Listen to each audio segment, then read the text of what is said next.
Böyle görebileceğiz. Sanat kasabası. Şöyle görüyorsunuz, hayvan figürleri falan da var. Rengarenk. Enteresan. İnsan kafatası. Enteresan.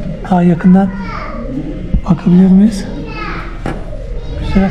Burada da yüzebiliriz yani. Derin ama tabii herkese yeni bir videodan selamlar dostlar.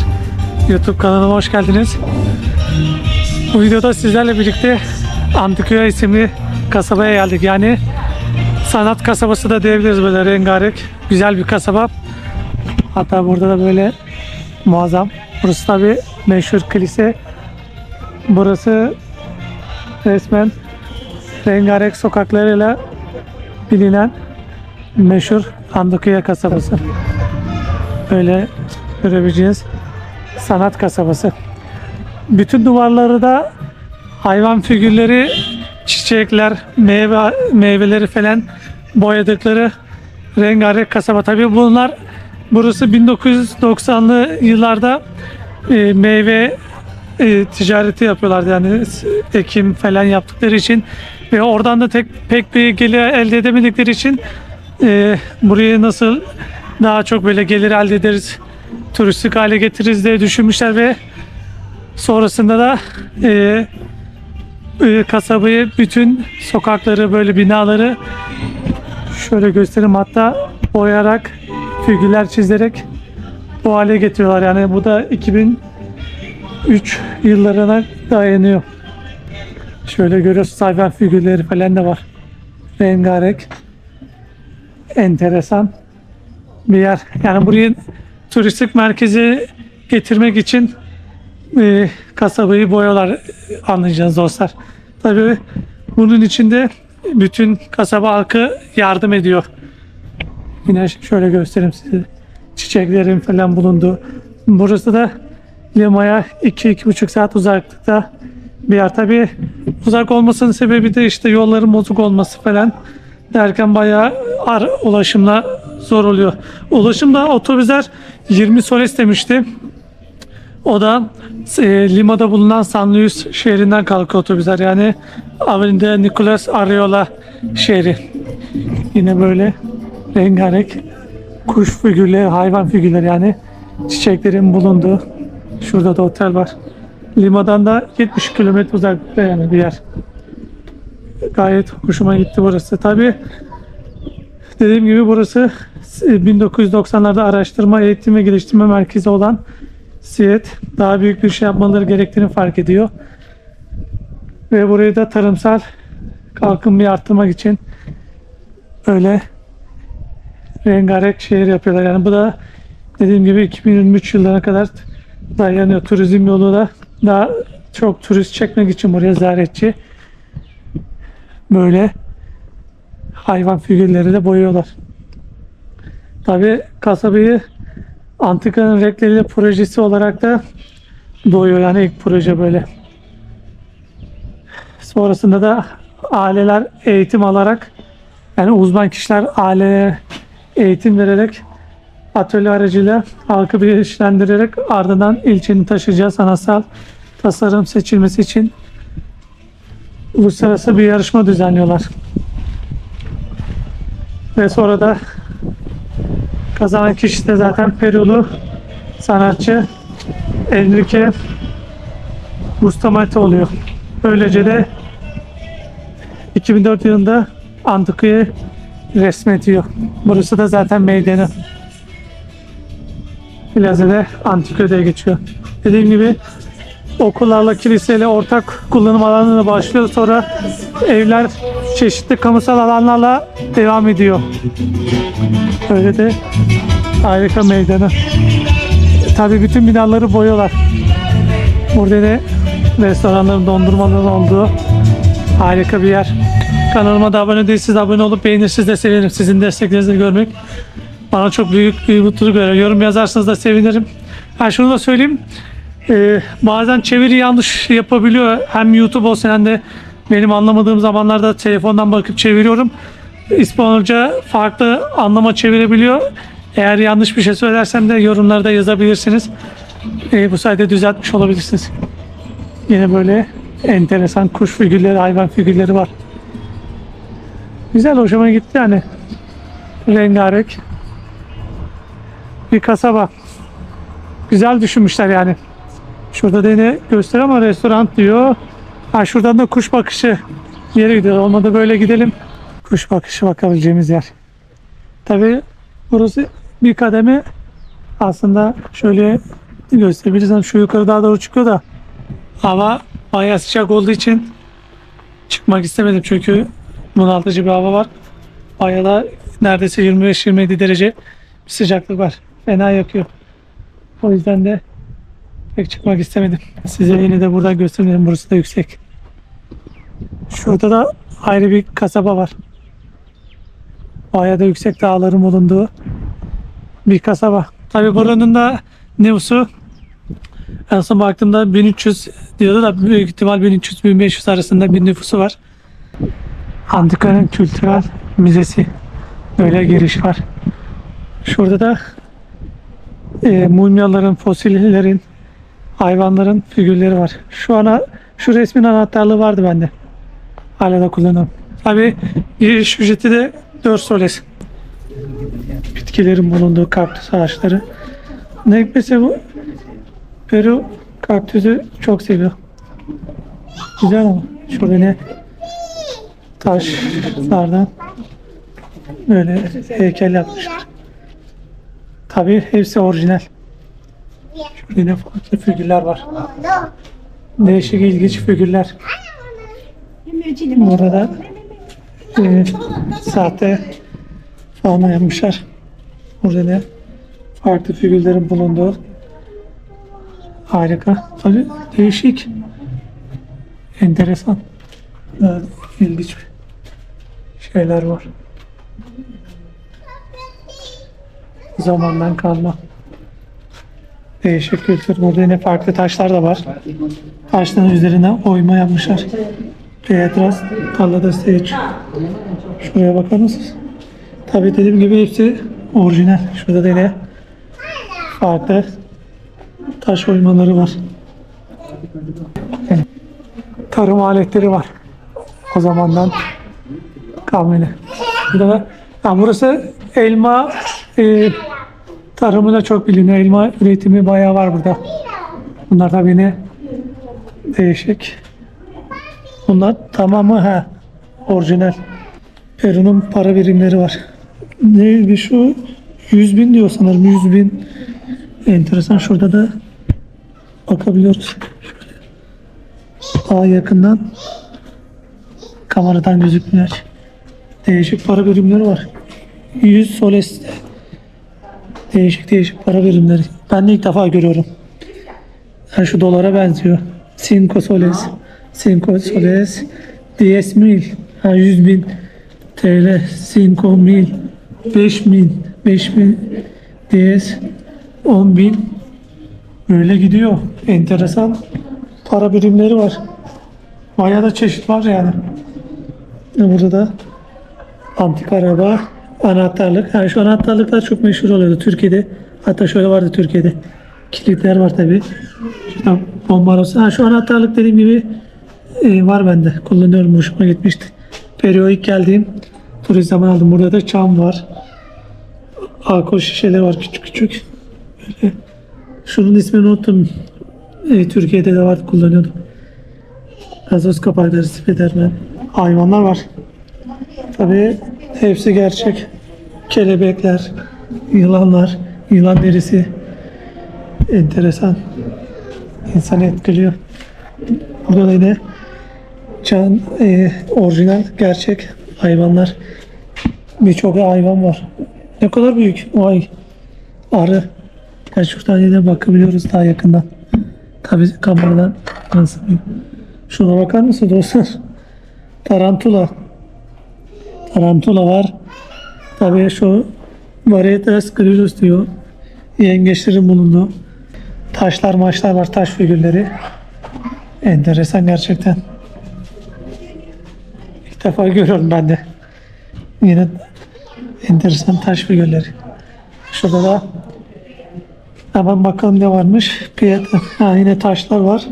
Fosiller, bunlar fosil taşları diye geçiyor. Fosil kristaller. Enteresan. Taşlar şöyle kristal. Değişik değişik. Burada yine aydınlatma şeyleri var. Gaz lambası. Ha, burada da ütüler var. Şuna bakar mısınız? Ne değişik ütüler. Burada yine tartı var. Enteresan. Burada da nasıl diyor? Makine daktilo galiba. Müzik aleti var. Gaz lambaları, çeşit çeşit enteresan taş figürleri. Burada da ne? Galiba bunun ismi unuttum ya. Dövme mi? Değirmen diye geçiyor. Galiba küçük değirmen öyle bir şey. Burada da kola şişeler, Pepsi enteresan. Pilsen. Buranın en meşhur birası. Değişik cam şişeler. Yine burada istiridye, midyeler falan. Böyle enteresan taşlar var. Burada da sürüne kemik var da insan kemiği mi? Masada dişler falan var.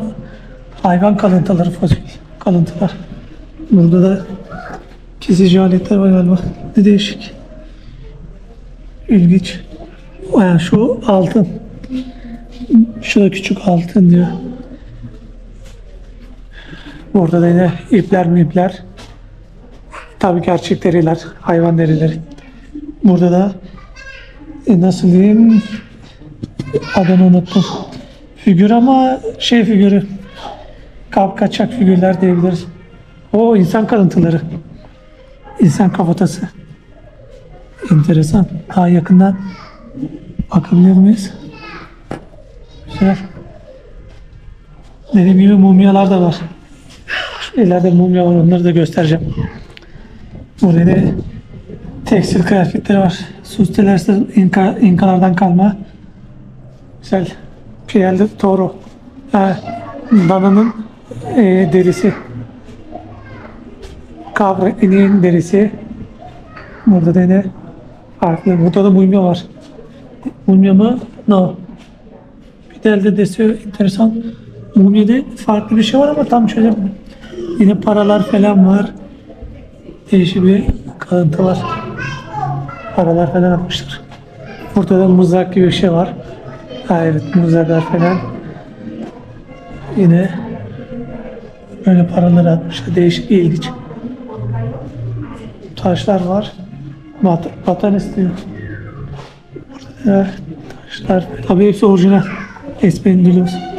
Şunlara bakar mısın? Ne kadar büyük ve etkileyici. Burada da ne var?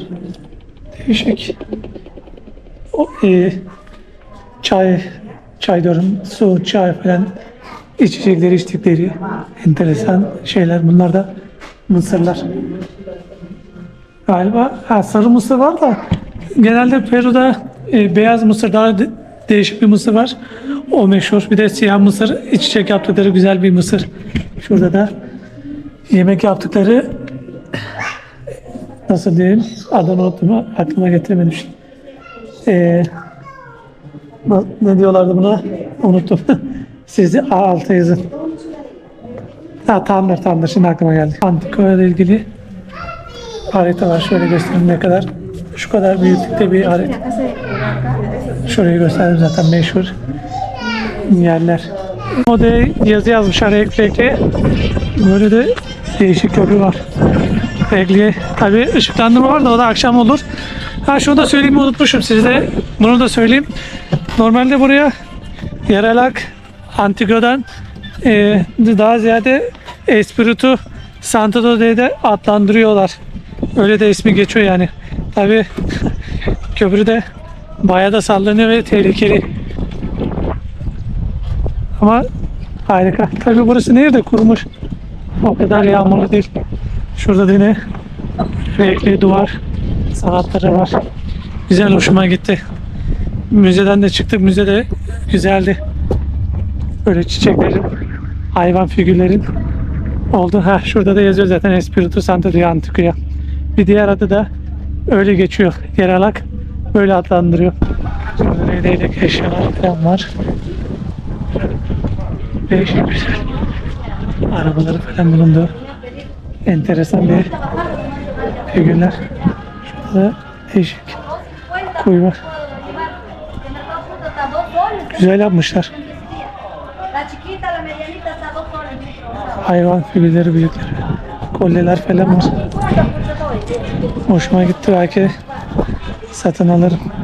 Hala ben ise enteresan bir yer buldum. Zaten görmek istediğim bir yerde de ne olduğunu tam çözemedim. Yani internette yok. İnternetten de bakamadım ama ismi Apo diye geçiyor. Burada yine şaraplar var. Esta licor y vino. Estos son amaserados. Ama esta licor. Claro. Estos son vinos cremosos, cremas con pisco y estos son amaserados de fruta. Durazno, şeftali. Y este es el licor del lugar, licor de membrillo. Ha, okey. Gracias. Pitaya. Az önce sordum. Alkollü içecekler yapıyorlar, yani meyveli alkollü içecekler yapıyorlar. Tabii burası da dediğim gibi hem meyveli hem de şaraplarla da meşhur bir kasaba. Yine burada hediyelik eşyalar var. Enteresan, güzel. Hoşuma gitti hani bazı hediyelik eşyalar. Satın alırım. Böyle çantalar da var. Hayvan figürleri de var. Bunlar galiba alkol şat bardakları. Enteresan. Tabii müzik var hemen. Uzaklaşım şapkalar da falan da var. Çantalar. Güzel. Tabii burası dediğim gibi. Esto qué es eso, ¿sabes? La puparia caca. Kaka. La puparia caca. Apo, apo, Puparia caca. para acá. Puparia caca. Pariyaka, ha, okey, gracias. Apo Pariyaka diye geçiyor da tabi böyle enteresan bir figür yapmışlar. Tabi hayvan figürü var. Anlamı geldiğini aşağı yazarım, onu da oradan bakarsınız siz de. Taşlarla oluşmuş. Evet tabi ayağım sana ayağım kayıyor. Dikkat edin yine düşmeyin. Önceki videoda düşmüştüm. Güzel, burada havuz var herhalde. Banyoları. Şurada havuz tarzı yer var. Nereye gitsek falan dedik. Biraz haritadan baktım. Çünkü kasaba küçük olduğu için pek bir yerde yok. Sonra nehir ve taş bölgesi var dedikleri bir yer var. Oraya doğru gidiyoruz. Sizi de burada açıp göstereyim. Şu doğal ortama bakar mısınız? Ve giderken de yolda ava ağaçlarına rastladık. Şu havalara bakar mısınız? Değişik, organik ava. Tarımla çok uğraştıkları için tarımdan da verim alamayınca, yani gelir elde edemeyince pek fazla kasabayı boyayıp turistik cazibe merkezine çevirmişler. Bence güzel olmuş yani. Ama dediğim gibi Antakya'da meyve tarımı çok fazla var. Elma, ava. Şöyle koca koca ağalar var. Buraya gelirken de gördüm 5 tane büyük dağ olduğunu söylüyorlar. Dediğim yere geldik, nehre. Şöyle diyorum, galiba şurada da yüzebiliriz yani. Dedin ama tabii şort yok. Şöyle de hava aldım. Girişte sağ olsun ikram etti. Hava da güzelmiş. Satın almak isterseniz dedi de kilosu 3 soles. Gayet pek tatlı değil ama olsun. Yine de güzel. Bir de şurada da etmet yapıyorlar. Manuel piknik. Ortam şahane. Güzel. Bir videonun daha sonuna gelmiş bulunuyoruz. Şimdilik bu güzel kasabaya veda edeceğiz. Umarım tekrar bir gün buraya yolumuz düşer. Gerçekten çok hoşuma gitti.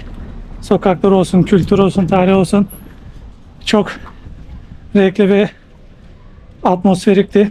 Umarım sizin de hoşunuza gitmiştir. Gittiyse de videomu beğenip kanalıma da abone değilseniz de abone olsanız sevinirim, çünkü sizin desteklerinizi görmek bana büyük bir motivasyon veriyor. Şunu da söyleyeyim. Sadece bu gezi videoları Peru ile sınırlı kalmayacak. Yani daha gezebileceğimiz çok Latin Amerika ülkesi var. Zaten daha önce de söyledim. 500 abone ulaşınca da Brezilya'ya gideceğiz. 1000 aboneye ulaştığımızda da büyük ihtimal Meksika, Amerika sınırlarına gideriz. Size orayı da göstereyim. Meksika'yı da çok merak ediyorum. Yani Latin Amerika'da gezip göreceğimiz çok yer var dostlar. O yüzden takip etmeyi unutmayın. Bu dünya turunda bana eşlik edin. Gidilmemiş yerleri size göstermeye çalışıyorum. Bir sonraki videoda da görüşürüz. Kendinize bakın. Sağlıkla kalın.